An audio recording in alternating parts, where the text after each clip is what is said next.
నమస్తే, welcome to Leo news. కూటమి ప్రభుత్వం అధికారంలోకి వచ్చి నేటితో 100 రోజులు పూర్తవుతున్న నేపథ్యంలో ముఖ్యమంత్రి చంద్రబాబు గారు ఒక వినూత్న కార్యక్రమానికి శ్రీకారం చుట్టారు. ఇది మంచి ప్రభుత్వం అనే ఒక నినాదంతో ఈ రోజు నుంచి కూడా ఈ నెల 26వ తారీఖు వరకు ప్రజాప్రతినిధులు ప్రజల్లోనే తిరగాలని చెప్పి ఈ 3 నెలల్లో జరిగినటువంటి అభివృద్ధి గురించి ప్రజలకు తెలియాలని చెప్పి ఒక సంకల్పం అయితే చేశారు. మరి అందుకు అనుగుణంగానే ప్రజాప్రతినిధులు కూడా చేస్తున్నటువంటి పనులు మనం చూస్తూనే ఉన్నాం. ముఖ్యంగా మరి ఈ 100 రోజుల్లో కూటమి ప్రభుత్వం ఎలాంటి అభివృద్ధి చేసింది, అలాగే ప్రతిపక్షం నుంచి వస్తున్న సవాళ్ళను ఎదుర్కొన్న పరిస్థితులు, అలాగే ప్రతిపక్షం కల్పించిన ఆటంకాలు, ఇలాంటి విషయాలన్నీ తెలుసుకుందాం. మనతో పాటు ఉన్నారు senior political journalist doctor Durga Vadlamani గారు. నమస్కారం మేడం. నమస్తే అండి. కూటమి ప్రభుత్వం అధికారంలోకి వచ్చి సక్సెస్ఫుల్గా ఈరోజు 100 రోజులను పూర్తి చేసుకుంది. ఇందులో భాగంగా ఇది మంచి ప్రభుత్వం పేరుతో చంద్రబాబు గారు ఈరోజు ఒక కార్యక్రమానికి అయితే శ్రీకారం చుట్టారు. సో ఎలాగూ ప్రజాప్రతినిధులు వెళ్ళి చెప్పే అవసరం కూడా లేదు. ఆయన స్వయంగా క్షేత్రస్థాయిలో ఉండి చేసినటువంటి పనులు ప్రజలందరూ కళ్ళారా చూశారు. ఇంకా స్వయంగా చెప్పుకోవాలంటే ప్రభుత్వం బయటకు వచ్చి ప్రచారం చేయాల్సిన అవసరం కూడా లేదేమో. ఇదే కాకుండా మనం చూసాం, వరదలకు ముందు కూడా ఆయన అభివృద్ధిపై దృష్టి పెట్టి ఇటు పోలవరం అటు అమరావతిని 2 కళ్ళులాగా చూసిన పరిస్థితి. సో వీటన్నిటిని ఎలా ఎదుర్కోవాలా అని చెప్పి మరి గట్టిగా వైసీపీ కూడా ట్రై చేసింది. కానీ ప్రతి వ్యూహం కూడా వైసీపీది బెడిసి కొట్టినట్టు కూడా మనకి తెలుసు. ఎందుకంటే ఢిల్లీలో దీక్ష చేసినప్పుడు కూడా 36 మంది అంటే వాళ్ళ పేర్లు కూడా ఇవ్వలేకపోయిన పరిస్థితి. సో ఏం చెప్తారు ఇలా 2 ప్రభుత్వాల గురించి, ఈ 100 రోజుల్లో ఏం జరిగింది, ఎలాంటి అభివృద్ధి జరిగింది, ఎలాంటి ఆటంకాలు కలిగాయి, ఇవన్నీ చెప్పండి. ఇప్పుడు మీరు చెప్పినట్టుగా ఇది మంచి ప్రభుత్వం, ఒక మంచి నినాదంతో, అంటే ఈ 100 రోజుల పాలనకి ఇది ఒక గీటురాయిలాగా ఇవాళ చంద్రబాబు నాయుడు గారు ప్రకాశం జిల్లా స్టార్ట్ చేశారు. అక్కడికి వెళ్ళి అంటే మీరు చెప్పినట్టుగా క్షేత్రస్థాయిలో ఆయన ఉన్నారు కాబట్టి కొత్తగా చెప్పుకోక్కర్లే, కానీ చెప్పుకోవాలి. ఎందుకంటే ప్రజలది షార్ట్ మెమరీ అనుకోవాలి మనం. వాళ్ళకి ఎంత చేసినా కొన్ని అసంతృప్తులు ఉంటాయి, అది మనిషికి సహజం. అది కాబట్టి ప్రతిసారి మనం చూసారా మీ జిల్లాకి అంటే వెళ్ళి తెలుసుకోవటం, వాళ్ళకేదో మనం చేసింది చెప్పటం కంటే కూడా చంద్రబాబు నాయుడు గారి ఉద్దేశం ఏంటంటే మనం వెళ్ళిన చోట మనం చేసింది ఎలాగా కనిపిస్తుంది, వాళ్ళకి ఇంకేమైనా కావాలా, ఇంకేమైనా లోటుపాట్లు ఉన్నాయా, వాళ్ళకి ఇంకేమైనా అంటే కొత్త వాళ్ళు కోరుకుంటున్నారా, అవి తెలుసుకుంటారు ముందు ఆయన. అంటే ఎప్పుడు కూడా విజన్ ఉండే వ్యక్తి ఏమనుకుంటాడంటే నిన్న చేసేసానులే అయిపోయింది అక్కడితో అని అక్కడ సంతృప్తి పడరు. ఆయన ఒక పని రాక్షసుడు చెప్పాలంటే. మనం చిన్నప్పుడు చందమామ కథలు చదువుకున్నాం, అట్లాంటి పని రాక్షసుడు ఆయన. ఆయనకి మీరు ఒక పని ఇచ్చారనుకోండి, టాస్క్ ఇస్తే ముగిచ్చేసి మళ్ళీ నెక్స్ట్ అని ఉంటాడు ఆయన.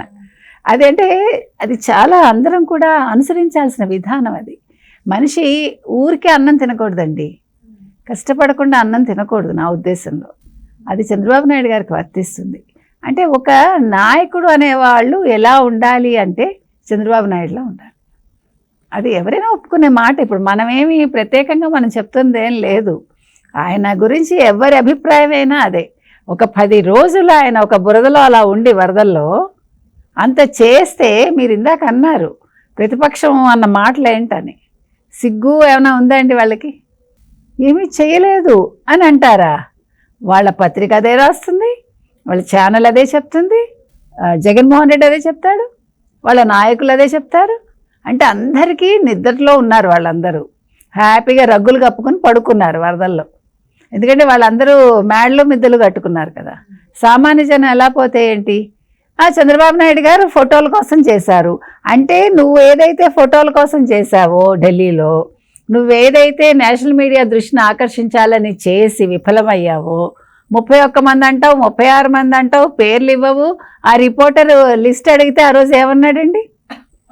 ఢిల్లీలో అభాస్పాలు అయ్యాడు కదా జగన్మోహన్ రెడ్డి, వెళ్ళి చూసుకో, గో అండ్ సీ అంటాడు. ఏమిటో ఏమిటి చూడాలి అక్కడ, ఏముందని చూస్తాడు? అన్ని మార్ఫింగ్ ఫోటోలును మరొకటి చూడాలి. నువ్వు లిస్ట్ ఇవ్వాలి కదా. నువ్వు వాళ్ళకి నిజంగా నీ దగ్గర ఉంటే ఫోటోలు అవి నువ్వు ఆ రోజు పంచిపెట్టాలి, పంచిపెట్టలేదు. మొన్న చూసారా మీరు విజయవాడలో 60 మంది చచ్చిపోయారంటాడు. మళ్ళీ అదే రాజకీయం, మళ్ళా అదే శవరాజకీయం చేద్దామని 60 మంది లిస్ట్ ఏది? అఫీషియల్గా 27 మంది చచ్చిపోయారండి. మీకు ఇంత ప్రకృతి వైపరీత్యం సంభవించినప్పుడు 27 మంది చచ్చిపోవటం అనేది తప్పదు. దానికి మనం అందరం కూడా బాధపడతాం, అది వేరు. కానీ 27తో ఆగిపోయిందని సంతోషించాలి. అంతలాగా ప్రభుత్వం పని చేసిందని నువ్వు గుర్తించాలి. నువ్వు అసలు ప్రతిపక్ష నేతగా కూడా పనికిరావని 100 సార్లు చెప్పాం మనం. 100 రోజుల్లో 100 సార్లు చెప్పాం. అయినా ఇంకా బుద్ధి లేదు. ఎందుకంటే ప్రతిపక్ష నేత అయ్యి ఉంటే, నిజమైన రాజకీయ నాయకుడు అయ్యి ఉంటే అక్కడికి వచ్చి బురదలో దిగి బురద రాజకీయాలు చెయ్యవు. నువ్వేం చేసి ఉండేవాడివి? ప్రజల్ని అడిగి ఉండేవాడు. ప్రభుత్వం ఎలా పనిచేస్తుందని అడగకూడదు. మేమేం చెయ్యాలి ప్రతిపక్షంగా, మా నుంచి మీకు ఏమైనా హెల్ప్ కావాలా, నేను జగన్మోహన్ రెడ్డిగా అడుగుతున్నాను అని అడుగు ఉండాలి. నువ్వేమన్నావు? ఇదే జగన్మోహన్ రెడ్డి ఉంటే అని అనలేదండో. బురదలోకి దిగాక ఇదే మా ప్రభుత్వం ఉండుంటే, ఇదే మీ జగన్ ఉండుంటే అనే పదాలు వాడలేదు. మీరు గమనిస్తే బురదలో దిగిన 2 సార్లు ఆ పదం వాడలేదు, ఉత్తప్పుడంతా వాడాడు. అంటే వేరే చావులకు వెళ్ళినప్పుడు కావచ్చు, మరొక పరామర్శలకు వెళ్ళినప్పుడు మాట్లాడాడు. తర్వాత ఈ వైసీపీ ప్రభుత్వం ఏదైతే ఉందో గతంలో 2019 నుంచి 24 మధ్యలో వాళ్ళు 7-8 నెలల వరకు ఏ పథకాలు అమలు చేయలేదు. వాళ్ళు ఇచ్చినవి వాళ్ళు ఏదో మా మేనిఫెస్టో బైబిలు ఖురాను భగవద్గీత అన్నాడు కదా, అవేమి అమలు చేయలే. ఆయన మొత్తం 5 ఏళ్ల కాలంలో ఆయన చేసింది బట్టలు నొక్కి వాళ్ళకి పథకాలు ఇచ్చాడంతే. మిగతా డబ్బులు ఏం చేశాడో ఎవరికీ తెలియదు. అభివృద్ధి చేయలేదు, రోడ్లు కనీసం బాగు కూడా చేయలేదు. ఆ రోడ్లలో ఇంత మట్టి వేయలేదు అక్కడ కూడా కదా, ఇంత కంకర పోయలేదు అందులో. కానీ చంద్రబాబు నాయుడిని డే 1 నుంచి ఇదే అడుగుతున్నాడు. మొన్న ఆఖరికి వరద కోసం అని వెళ్ళి, అంటే ప్రజల్ని పరామర్శించడానికి వెళ్ళి ఇలా ఇలా ఇలా అంటాడేంటో. దేనికి? ఆ పిల్లల్ని నీకు 15,000 వచ్చిందా, నీకు 15,000 వచ్చిందా అంటాడేంటో. నువ్వేం చేసావు అసలు నీ హయాంలో? ఒక్క పిల్లకే ఇస్తాను, పిల్లాడో 15,000 ఇస్తానని అందులో 2,000 మెయింటెనెన్స్ అని తీసేసుకుని 13,000 ఇచ్చి, కుడి చేతితో 13,000 ఇచ్చి, సాయంకాలం మద్యం దుకాణాల్లో ఆ 13,000 అక్కడి నుంచి స్వాహా చేశాడు. అది కూడా ఎలాగా? క్యాష్ రూపంలో 1,00,000 కోట్లు. అది నీ అభివృద్ధి. అయితే ఇప్పుడు నిన్న వీళ్ళు సమావేశం, శాసనసభాపక్ష సమావేశం జరిగినప్పుడు ఎవరు తెలుగుదేశం కూటమి వాళ్ళు ఏమన్నారు? ముందు 3 సిలిండర్లు ఇద్దామండి. ఇప్పుడు ఏమండి, ఒక్క శాఖలో డబ్బులు లేవండి, ప్రతి శాఖలో అప్పులు పెట్టాడు. ఇప్పుడు ఒక్కొక్క శాఖలో విద్యాశాఖ కావచ్చు, వైద్య శాఖ కావచ్చు, అందరికీ బాకీలు. విపత్తు సహాయ నిధి అని చెప్పి ఒకటి ఉంటుంది, దానికి వచ్చిన డబ్బు కూడా 2,000 కోట్ల వరకు ఏమో లేవు అని చెప్పి గవర్నమెంట్, అంటే కేంద్ర ప్రభుత్వం ఉంది అని చెప్పి డబ్బులు ఇవ్వట్లేదని, ఇక్కడ చూస్తే ఖజానా ఖాళీ అయిందని కూడా చంద్రబాబు గారు చెప్పడం జరిగింది. అది ఫ్యాక్ట్ అండి.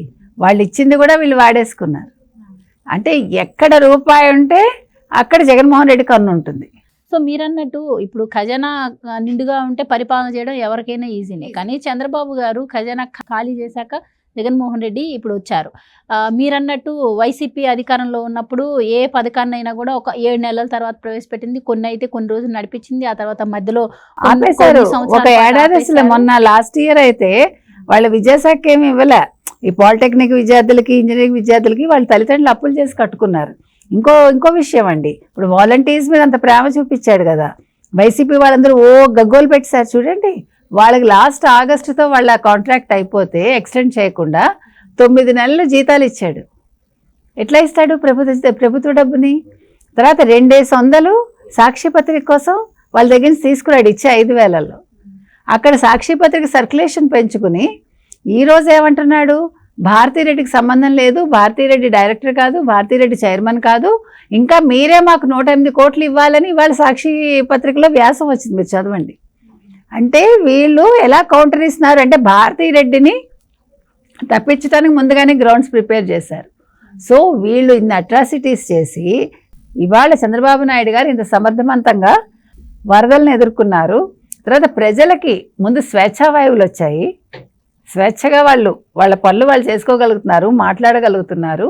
ఈరోజు వైసీపీ వాళ్ళు కూడా మాకొద్దు ఈ జగన్మోహన్ రెడ్డి అని చెప్పి వాళ్ళు ఏ పార్టీలోకి వెళ్దామా అని వాళ్ళు చూసుకుని జంప్ అయిపోతున్నారు. వైసీపీ ఖాళీ అవుతోంది. ఇక్కడ తెలుగుదేశం, జనసేన, బీజేపీ విని వాళ్ళందరూ కోరుకుంటున్నారు, ప్రజలు కోరుకున్నారు. చంద్రబాబు నాయుడు గారు ఇవాళ ఏం చెయ్యాలి అనే దాని మీదే దృష్టి పెట్టారు, అభివృద్ధి మీదే ఆయన దృష్టి ఉంది. అదేవిధంగా పవన్ కళ్యాణ్ కూడా చంద్రబాబు నాయుడు గారికి సహకరిస్తూ తన శాఖల మీద పట్టు ఆయన తెచ్చుకుంటూ ఆయన ఏం చేయాలి మంచి పనులను ఆయన ఆలోచిస్తున్నాడు. ₹1 వరద సాయం చేయకుండా ₹1,00,00,000 ప్రకటించి వాళ్ళు ₹1,00,00,000 ఇచ్చేసారు నా శ్యామల అంటుంది కొత్త అధికార ప్రతినిధి గారు. మరి ఎవరికి ఇచ్చారో మనకు తెలియదు. మరి ఆవిడ అకౌంట్కి వెళ్ళిందా, వేరే ఎవరి అకౌంట్కి వెళ్ళిందా అనేది ఇంకా తేలాల్సి ఉంది మనకి. సో ఇన్ని గందరగోళాల మధ్య చంద్రబాబు నాయుడు గారు చాలా, అంటే ఒక నిజంగా చెప్పాలంటే ఒక గతుకుల రోడ్డుగా ఉన్న దాని మీద కూడా ఆయన చాలా చక్కగా నల్లేరు మీద నడకలాగా తీసుకెళ్తున్నాడు ప్రభుత్వాన్ని. ప్లస్ ఇప్పుడు వాళ్ళకి చాలా ఉన్నాయండి ఇంకా ఎదుర్కోవాల్సిన వాళ్ళు, అయినా కూడా ఆయన చాలా నిబ్బరంగా చాలా కూల్గా ప్రజాస్వామ్యయుతంగా ఆయన పరిపాలన అయితే కొనసాగుతుంది. Right madam, thank you so much.